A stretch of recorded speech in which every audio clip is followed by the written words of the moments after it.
గౌరవనీయులు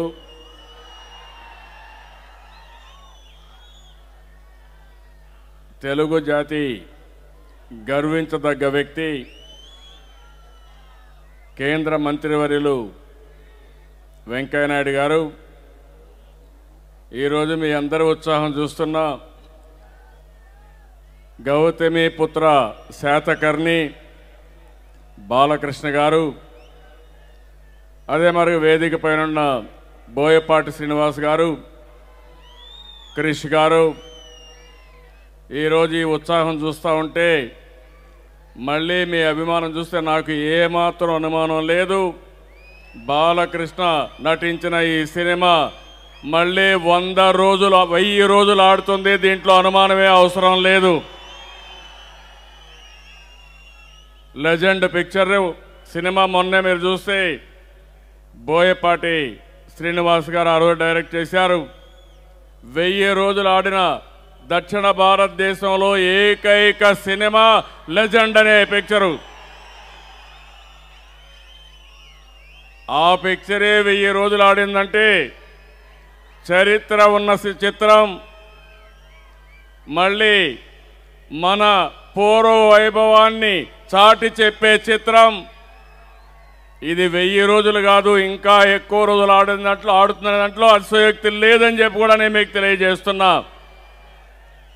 క్రిష్ గారు చెప్పారు బాలకృష్ణ గారు చాలాసార్లు మాట్లాడినప్పుడు నేను 100వ సినిమా చేయాలి ఏ సినిమా చేస్తే బాగుంటుందో కథ కోసం చాలా రోజులు వెయిట్ చేశారు అలాంటి సందర్భంలో మన రాష్ట్ర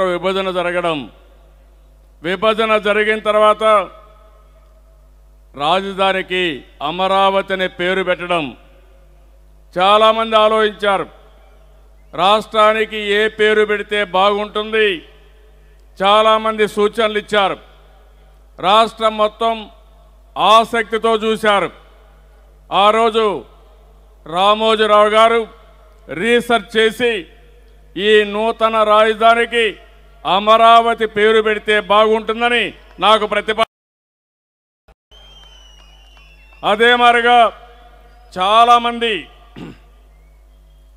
అమరావతి అనే పేరు చెప్పంగానే ఏకగ్రీవంగా దేనికైనా డిస్ప్యూట్ వచ్చిందేమో కానీ ఈ పేరుకు మాత్రం ఎక్కడ కూడా వివాదాలు లేకుండా అందరూ సహకరించారు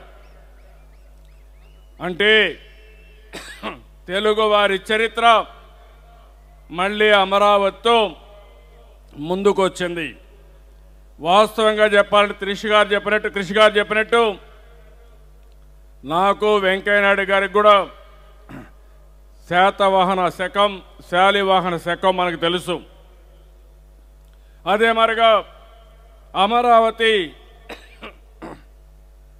మా తెలుగు తల్లి గీతంలో కూడా అమరావతి ఉంది కానీ ఎప్పుడు కూడా చరిత్ర మనం ఆలోచించలేదు తెలుగువారి చరిత్ర మనం ఒకసారి చూస్తే స్వాతంత్రం రాకమునుపు మనం మెడ్రాస్లో ఉన్నాం చెన్నై రాజధాని స్వాతంత్రం వచ్చిన తర్వాత పొట్టి శ్రీరాములు తెలుగు వారికి ఒక రాష్ట్రం కావాలని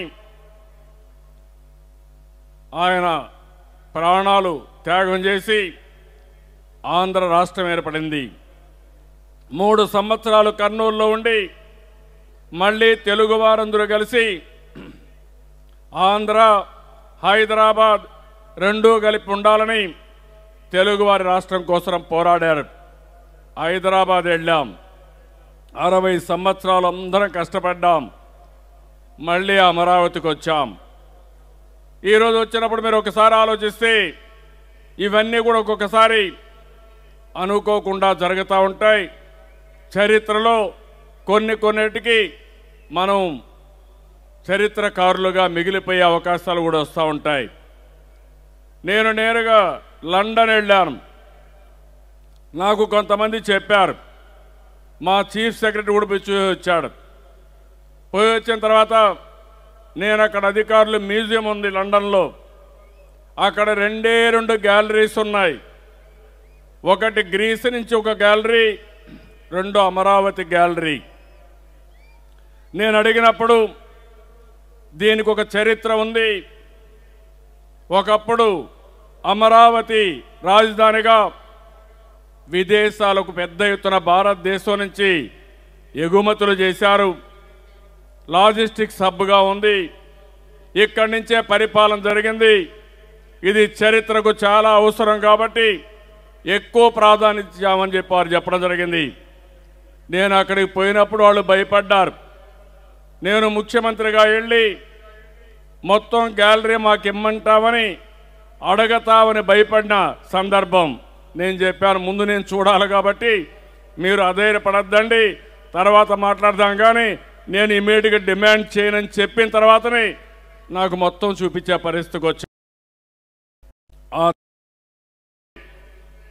ఈరోజు కృషి గారు పేపర్లో చూశారు. అంటే చరిత్ర ఏ విధంగా జరుగుతుందని ఒక ఉదాహరణ, కలిసి వచ్చే సమయం వచ్చినప్పుడు ఏ విధంగా ఒక్కొక్క ఇష్యూ వస్తుందనుకుంటే కృషి గారు చూసి అక్కడి నుంచి ఒక ప్రేరణ తీసుకుని అమరావతి పైన రీసెర్చ్ చేసి ఈరోజు గౌతమి పుత్ర శాతకర్ణి పిక్చర్ తీశారంటే తెలుగు వారందరూ కూడా మనస్ఫూర్తిగా ధన్యవాదాలు తెలియజేయాల్సిన అవసరం ఉంది, అభినందనలు తెలియజేయాల్సిన అవసరం ఉంది. చాలామంది నాయకులు ఉన్నారు, చాలామంది రాజులు వచ్చారు, కానీ శాశ్వతంగా గుర్తుపెట్టుకునే రాజు గౌతమి పుత్ర శాతకర్ణి అనే విషయం మనం గుర్తుపెట్టుకోవాల్సిన అవసరం ఉంది. రాష్ట్రంలో ఇంకొక మీరు చూస్తే మొట్టమొదటిసారిగా తల్లి పేరు పెట్టుకున్న రాజు శాతకర్ణి. అంత మునుపంతా మగవాళ్ళ పేర్లు పెట్టుకునేవాళ్ళం. ఇంటి పేరు తండ్రి పేరు పెట్టుకునే దగ్గర నుంచి కాదు, తల్లికి గౌరవం ఇవ్వాలి, మహిళలకు గౌరవం ఇవ్వాలని మొట్టమొదటిసారిగా చరిత్రలో గౌరవం ఇచ్చిన వ్యక్తి శాతకర్ణి అని చెప్పి కూడా నేను మీకు తెలియజేస్తున్నా. ఒక నూతనమైన విప్లవం. అక్కడి నుంచి చూస్తే 400 సంవత్సరాలు పరిపాలించారు శాతవాహనులు. 46 మంది దగ్గర రాజులు పరిపాలించారు. 23వ రాజు శాతకర్ణి గారు.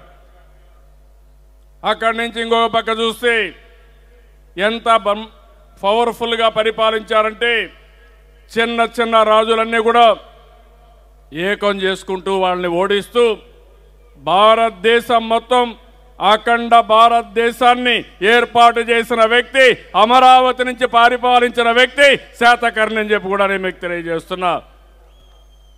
తెలుగు జాతికి గర్వకారణం. అదే సమయంలో ఇంకొక పక్క ఆలోచిస్తే తెలుగు జాతి ఉన్నంత వరకు తెలుగు వారి గుండెల్లో ఉండే ఏకైక వ్యక్తి నందమూరి తారక రామారావు గారు. సినిమాలోనే కాదు, రాజకీయాల్లో కూడా పెను మార్పులు తీసుకొచ్చిన వ్యక్తి. తెలుగు బిడ్డగా పుట్టి రాజకీయాల్లోకి వచ్చి తెలుగుదేశం పార్టీ బిడ్డవే కాకుండా జాతీయ స్థాయిలో నిరంతరం పోరాడారు. కాంగ్రెస్ ఇతర పక్షాలను గెలిపారు. అక్కడి నుంచి నాన్ కాంగ్రెస్ గవర్నమెంట్లు వచ్చాయి.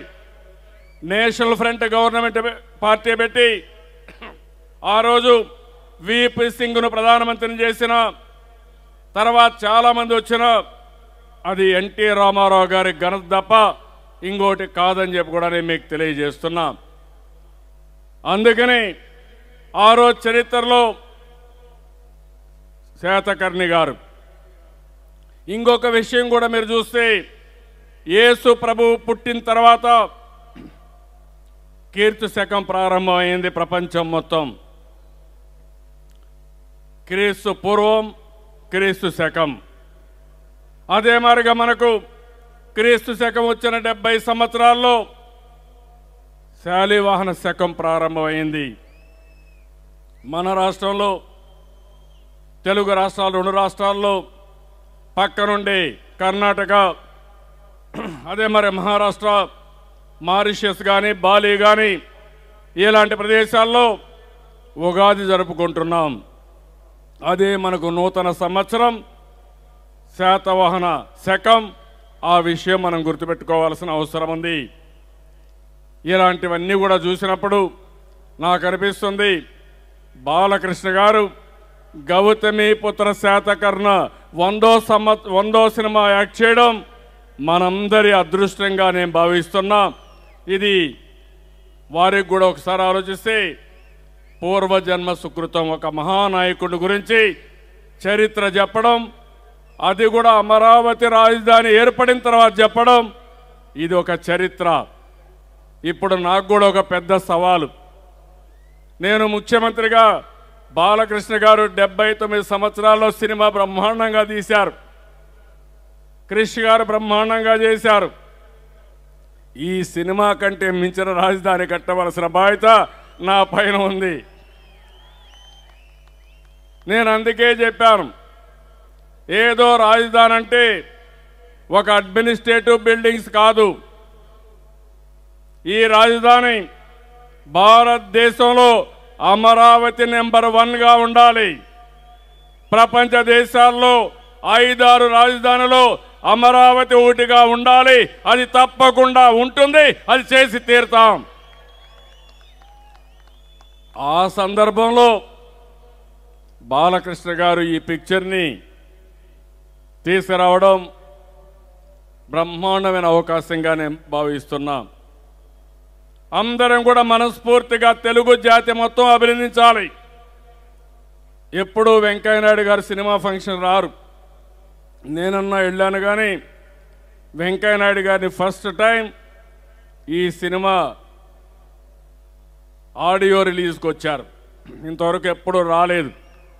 అదే అన్నాను, ఇప్పుడు మీరు ఫిల్మ్ ఇండస్ట్రీ మినిస్టర్ అయ్యారు కాబట్టి, రెండోది తెలుగు వారంటే, ఆంధ్రప్రదేశ్ అంటే ఎనలేని అభిమానం ఉండే వ్యక్తి వెంకయ్యనాయుడు గారు. దాన్ని నేను మనస్ఫూర్తిగా ఆయన్ని అభినందిస్తున్నాను. ఈరోజు ఒక పక్కన గౌతమిపుత్ర శాతకర్ణి ఆడియో రిలీజ్. ఈరోజు నేను వెంకయ్యనాయుడు గారు ఢిల్లీ నుంచి వచ్చాం. పోలవరం ప్రాజెక్టు ఆంధ్రప్రదేశ్ రాష్ట్రానికి లైఫ్ లైన్, జీవనాడి. అలాంటి జీవనాడికి నబార్డు ఫండ్ శాంక్షన్ చేసిన రోజు నాకు కేంద్రం నుంచి 1980 కోట్ల రూపాయలు మొదటి విడత చెక్ ఇచ్చారు. అది కూడా ఈరోజు జరిగింది. అమరావతికి పోయినప్పటి నుంచి నేను చూస్తున్నాను, వాస్తు బలం బ్రహ్మాండంగా ఉంది, అనుమానం లేదు. ఆ పేరు పెట్టుకున్న గౌతమిపుత్ర శాతకర్ణి కూడా బ్రహ్మాండంగా ఆడుతుంది. 1000 రోజులు కాదు, ఇంకా ఎక్కువ రోజులు ఆడుతుందని చెప్పి కూడా నేను మీకు తెలియజేస్తున్నా. ఈ సినిమాలో హైలైట్స్ చూస్తే హేమమాలిని, గౌతమి బాల కింద ఆవిడ యాక్ట్ చేయడం, బాలకృష్ణ గారి తల్లిగా యాక్ట్ చేయడం, ఇది ఒక అరుదైన అవకాశం. ఆవిడకి కూడా ఇది ఒక అరుదైన అవకాశం, ఒక అరుదైన గౌరవం అని చెప్పి కూడా నేను మీకు తెలియజేస్తున్నా. క్రిష్ గారు మాట్లాడారు, చాలా ఎమోషనల్గా మాట్లాడారు, పూర్తిగా ఇన్వాల్వ్ అయిపోయాడు. అది చూసిన తర్వాత నాకు అనిపిస్తుంది కసిగా ఈ సినిమా తీశాడు. అందుకనే ఒక పట్టుదలతో తీశాడు కాబట్టి ఒక ఆత్మవిశ్వాసం ఉంది, నమ్మకం ఉంది. ఆయన చేసింది ఒక పవిత్రమైన కార్యక్రమం. అలాంటి కార్యక్రమం బ్రహ్మాండంగా జయప్రదం అవుతుంది. నిర్మాతలు అన్నారు మాకు డబ్బులు బాగానే వస్తాయని. మీరు అధైర్యపడవలసిన అవసరం లేదు. సాయిబాబు కానీ, రాజీవ్ రెడ్డి కానీ, శ్రీనివాస్ గారి ఈ పిక్చర్ పేరుతో, అమరావతి పేరుతో మీకు డబ్బుల సమస్య ఉండదు. ఇంకా ఒక 2-3 సినిమాలకు కూడా మీరు రెడీ అయ్యే అవకాశం వస్తుంది. అలాంటి పరిస్థితి ఉంటుందని చెప్పి కూడా నేను మీకు తెలియజేస్తున్నాను. సినిమా హీరోయిన్ చూసాం, శ్రీయ. ఆవిడ కూడా చాలా ఉత్సాహంగా, ఒక ఆత్మవిశ్వాసంతో ఉంది. ఇంకో పక్క సిరివెన్నెల సీతారామ శాస్త్రి. ఎప్పుడన్నా పాటలు రాస్తే బ్రహ్మాండంగా హిట్ సాంగ్స్ అనేవి వస్తాయి. అలాంటి వారు చేయడం, డైలాగ్స్ అన్నీ బుర్రా సాయి మాధవ్ చేయడం, మ్యూజిక్ డైరెక్ట్గా చరితన్ భట్ గారు ఒక మంచి టీము. ముందుగా మీ ఉత్సాహం చూస్తున్నా. మామూలుగా సినిమా ఫంక్షన్కి వస్తే కాసేపు ఉండి వెళ్ళిపోతారు, కానీ ఈ సినిమా ఎన్నిసార్లు చూస్తారో నాకైతే అర్థం కావడం లేదు. ఈ ఉత్సాహం చూస్తూ ఉంటే ఒక్కొక్కరు ఎన్నిసార్లు చూసినా ఆశ్చర్యం లేదు. అలాంటి బ్రహ్మాండమైన సినిమా ఇది. రాష్ట్రం మొత్తం ఆదరించాలి, తెలుసుకోవాలి, తెలుగు జాతి చరిత్ర తెలుసుకొని భవిష్యత్తుకు శ్రీకారం చుట్టాలి. భారతదేశంలో నెంబర్ 1 రాష్ట్రం ఏదంటే దానికి కేర్ ఆఫ్ గా ఆంధ్రప్రదేశ్ ఉండాలి, తెలుగు జాతి ఉండాలి. దానికి ప్రతి ఒక్కరూ సహకరించవలసిందిగా మరొక్కసారి కోరుకుంటూ,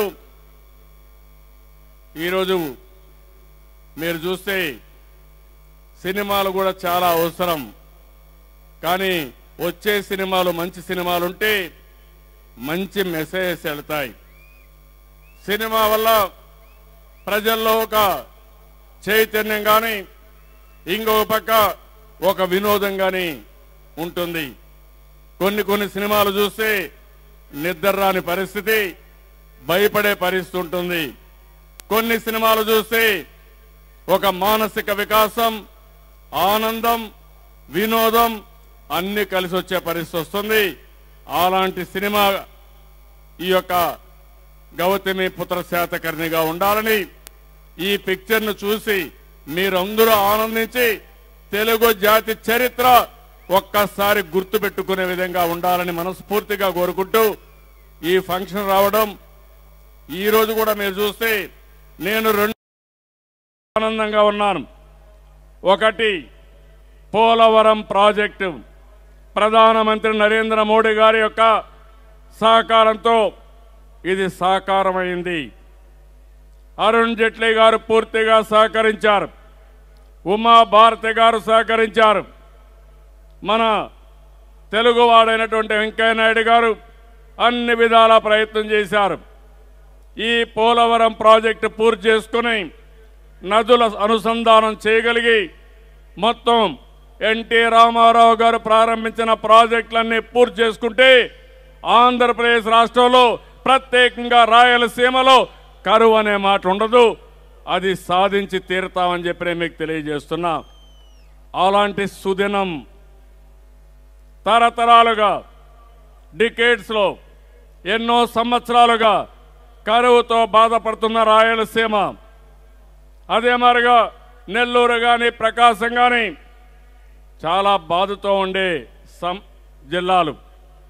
అలాంటి జిల్లాలు భవిష్యత్తులో డోకా లేకుండా వర్షపు నీరుని భూగర్భ జలాలుగా చేసుకోవడం, నదుల అనుసంధానం చేయడం, ఆ నదుల అనుసంధానంలో పోలవరం ద్వారా గోదావరి నీళ్లు కరువు ప్రాంతానికి తరలిస్తాం.